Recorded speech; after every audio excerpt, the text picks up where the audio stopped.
Thursday is Gay and Lesbian Pride Day, which I believe is our 4th year at Cambridge Friends School. In our classrooms, from kindergarten through 8th grade, teachers will be talking about gay and lesbian issues. All the people I'm going to show you in these pictures and talk about right now are gay or lesbian or bi. So many recordings, and she was here in Madison last year. And she is a lesbian. And her partner's name is Julie. So this is Bill T. Jones. He was also in Madison last year. He's a very famous dancer. He's an African-American man. Is he gay? Yes. How many people saw Mrs. Doubtfire? I want to start with you talking a little bit about what you're going to do tomorrow at Gay and Lesbian Pride Day, and to raise any issues that might have come up in the classroom.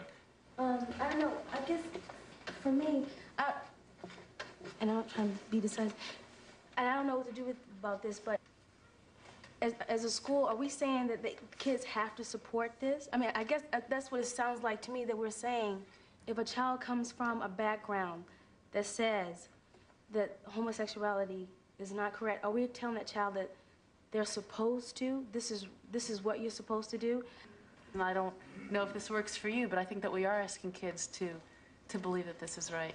Not as a matter of moral principle, but as a matter of we're educating them, and this is part of what we consider to be a healthy education. The book is called Asha's Moms, or Mums, really. Okay, we'll take comments and questions at the end of the story. Here we go. Asha's Moms. My class has been talking all week about the trip we're going to take to the Science Center.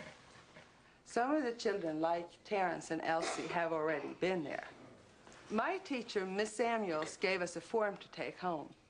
Our parents had to fill it out and sign it so that we would have permission to go on the trip. I gave it back to her the next day. Just before break, she asked to see me. She wanted to know which of the names on the form was my mom's. I said both. It can't be both. You can't have two moms, she said briskly. But I do. My brother and I have two moms, I protested. Corrine and Judy were listening to me. Take the form back home and have it properly filled out, said Miss Samuels. You can't go on the trip if it isn't. Now, if you were Asha, how do you think you would feel? Why is that, Jamila? Because they said you didn't have two moms. Because the teacher said you couldn't have two moms? Isaac? Well, her teacher probably didn't know, and she wasn't very open-minded or something. Maybe their teacher knew about having two moms and being lesbian, but she didn't like people like that. Can you describe a little bit more what you meant by open-minded? Well, if you're not very open-minded, it's you don't let's say there's a new kind of vegetable or something, and if you're not very open-minded, then you won't try it, because you're not you don't like to try new things and stuff. And if you are open-minded, then you would like to try it. And then if she wasn't very open-minded, then she wouldn't she'd be prejudiced. You can't have two mommies, Judy insisted. Yes, she can, Rita said, turning around in her seat. Just like you have two aunts and two daddies and two grandmas, yelled Diane from across the room. Diane likes to yell. So what happened here? When Rita turned around and said, yes, she can. What happened? Yeah. Her friend stood up for her. Her friend stood up for her. Daniela? Do you believe I have two moms? What'd she say? Say that again. So, do you believe I have two moms? Do I believe you have two moms? Yes, I do. So you're very happy to have your moms here today? Yeah, I can tell.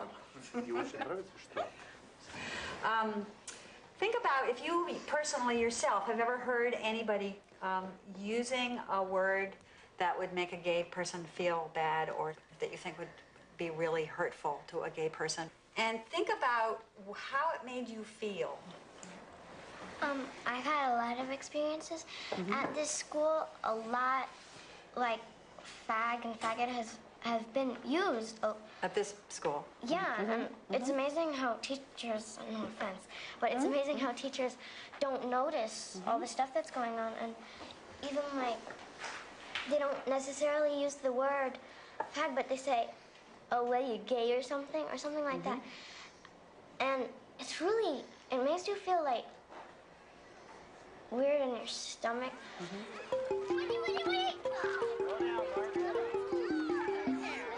You're right, that's I think this looks like you, Margaret. I already said that. Yeah.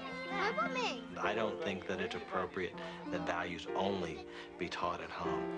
There are social values as well. There are community values. And when you allow a child on a playground to hurl an insult at another child, or to say your mom is queer, or to say those sorts of things without addressing the issues is, I think, unconscionable.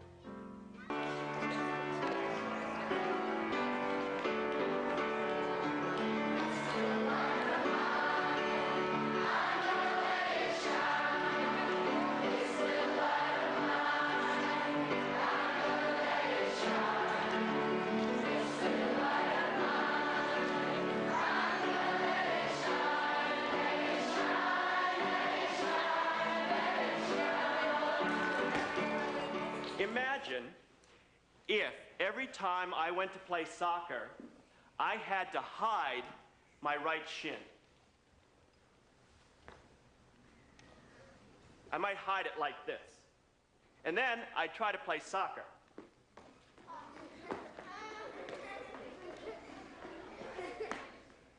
It wouldn't be easy, but I could do it. It would take a lot of energy to play soccer and also hide my leg. Well, at CFS, I don't have to hide.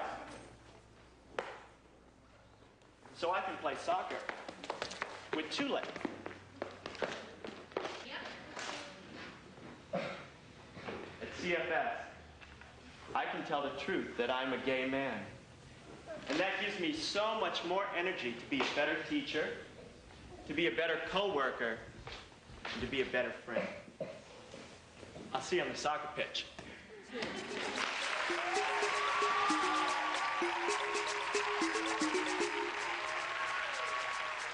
Well, I think that it's good that a lot of teachers came out, because I think it's better to know somebody that's gay, and it makes you, like, look at it in a different way. Because now you actually, like, feel like you know what gay is all about, and, like, it isn't actually different than anybody else. It's just like different private things. My first teacher in the school was gay, well, a lesbian, and at first, I didn't quite know how to react to that. I didn't know whether to think, well, this isn't good, what should I do? I mean, I should be worried. And then as time went on, I started to learn that, it's okay, it's fine.